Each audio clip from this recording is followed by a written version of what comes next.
Do you miss the thrill of the big days in the TV studio and that pulpit you had for so long on those big championship Sundays? Yeah, well, I suppose I get so used to the public conversation, and then you forget that there are a million people watching, and later on that day or the next morning, it's being debated on the radio, and you're getting texts flooding in, and people are talking about it, and I do miss that, being effortlessly part of the national conversation, and there was a lot of fun in that as well. I recall after the time I went after Tyrone for the cynical fouling, the day that Sean Cavanagh had dragged down Conor McManus, and I think there was another game on afterwards, or certainly there was a double header the next day, and by the time we got out of Croke Park, the place was empty. And I didn't realise there was going to be such an enormous fuss over this. And then, you know, the next day it was on all the chat shows, all the radio shows. I mean, David Hickey texted me to say that he'd been in a pub in Kerry, and that after I'd finished, there was a standing ovation in the pub. And the next day when I arrived down, a Garda van pulled up, and about 20 guards had got selfies, and you know, and I'd say I loved all that. It was great fun, and an important point. So it was certainly no bother for me to be part of that public conversation. And obviously, since I've been out of RTE, we've been in pandemic, I think, for both those seasons. Well, that's correct, for both those seasons. So it hasn't been quite the same, but I no doubt I missed that. It was,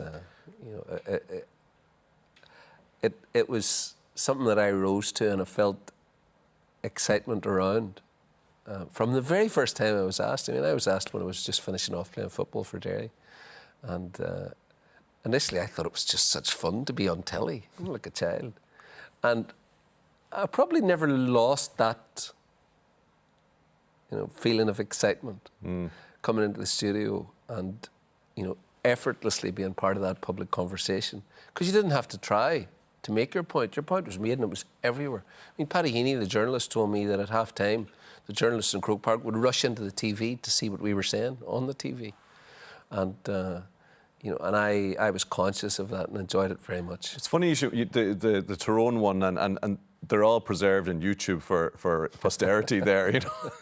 If you want to go back and look. Schools. I was going to schools, you know, and the whole place would explode an ovation when you arrived there, you know, because it was cracking. It must have appealed to people's sense of... separate them from the controversy of the time and look at them now, they're exhilarating to watch. You know, there's a kind of, maybe it's because you don't get people speaking like that on TV that often, and it's still, but there's an exhilaration about it, and you can sense, you know, that the rest of the studio is, you know, in your thrall, and that. But you yourself, I wonder, did you feel that? Did you get a high from it? Did you get that thrill of? No. In those moments when you were really animated, had the bit between your teeth. Well, no, not so much. I was just very, I think, completely unself-conscious about it. Don't forget, I'm a barrister by trade, and so my life is a life of the mind and a life of public address. You know, and that matchless excitement when the judge says, "Mr. Brolly, are we ready to swear a jury?" We are. You know, you might have a packed courtroom depending on the case. You know, the tension is matchless. The stakes are high. In fact, you know, not life or death. We don't have the death sentence anymore. But you know, someone might be going to prison for the rest of their life, and so that's the sort of environment that I operate in, and therefore, the confidence to express yourself and to know where, you know, supposed to know where the lines were, but also just to let it go, because in the end, you're talking about football. This is our entertainment, our fun, our joy, and if I'm wrong, I'm wrong. You know, if it wasn't the yellow card, nobody dies, and I think what happened ultimately was that, you know, a new head of sport came in who had a very civil servant's view of how it all ought to be done, a very prescriptive view, and very quickly I was made feel uncomfortable. Very quickly, what used to be in the previous heads of sport we had a terrific relationship and still keep in contact. You know, often would text each other and all that sort of thing. And you know, I just suppose some people just, they're allergic to other people. And I think he was allergic to me. I think it was just a sense of, look, this is only going one way. And it was very disappointing to me, I think, and very hurtful to me as well. But that's life. Separating from the personalities and who said what to who, do you feel that, you know, the viewers had enjoyed you, you know, disagreed with you and agreed with you or whatever over the course of the years, that RTE had you know, enjoyed having you and that everything had been fine, and then suddenly the direction of the wind changed, maybe in a general, at a greater level in terms of discourse, that you can't say things about people or you can't, this idea of personal criticism, and that you paid, I mean, after benefiting for so long and bringing good things to the debate for so long, the wind changed and you paid the price.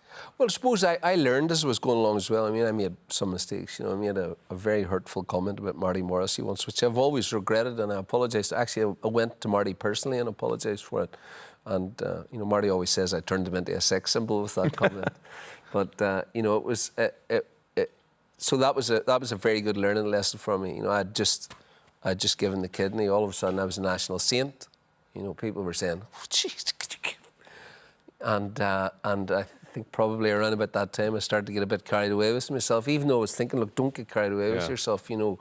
But I was being treated almost, you know, like a saintly figure in the aftermath of that. And so that was something that I really regretted.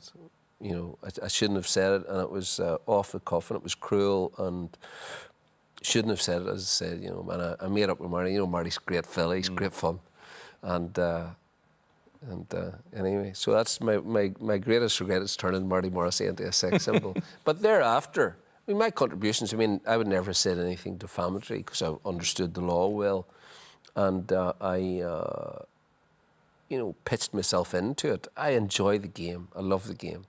And I think that anyone in a bar can analyse a game. I think that what's happened now is that there's a lot of pseudoscience, which really is nonsense. So we see, for example, a lot of these coaches who have big reputations, who go around serially losing in every county they go to, you know, turning the football of that county into a dire spectacle.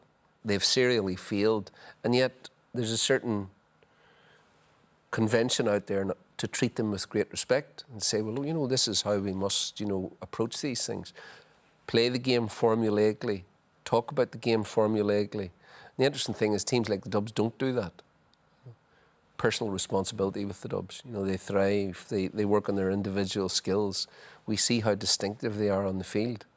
You know, we see each player's personality in the field, the way they'll do the unexpected, you know, the way they'll be able to turn a game because someone will have a moment of spontaneity. Real sport. Because the real joy of sport in the end is that spontaneity, that sense of, I mean, you're a Donegal man. I mean, the 2014 All-Ireland semi-final against Dublin. It's just like, I mean, the tumult, the joy of that. I mean, I can remember standing up, because I had predicted that morning that Donegal would beat them. Everybody thought this Dublin team was unbeatable. And David Hickey, the great David Hickey, had given his prophecy that Dublin will win 5 All-Irelands in a row. And it really looked as though they would. They'd been cantering through everybody.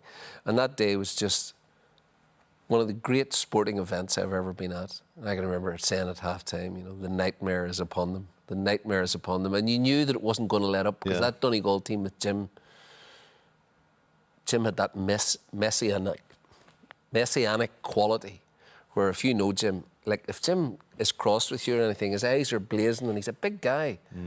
I mean, Kevin Cassidy told me, and Kevin Cassidy's not afraid of anybody, he said the scariest thing that ever happened to him was Jim took him to task in the middle of a Donegal team meeting about fouling inside the scoring zone. And he said the saliva was coming over his face, and he said he felt fear passing over him. And Kevin Cassidy's not afraid of anything.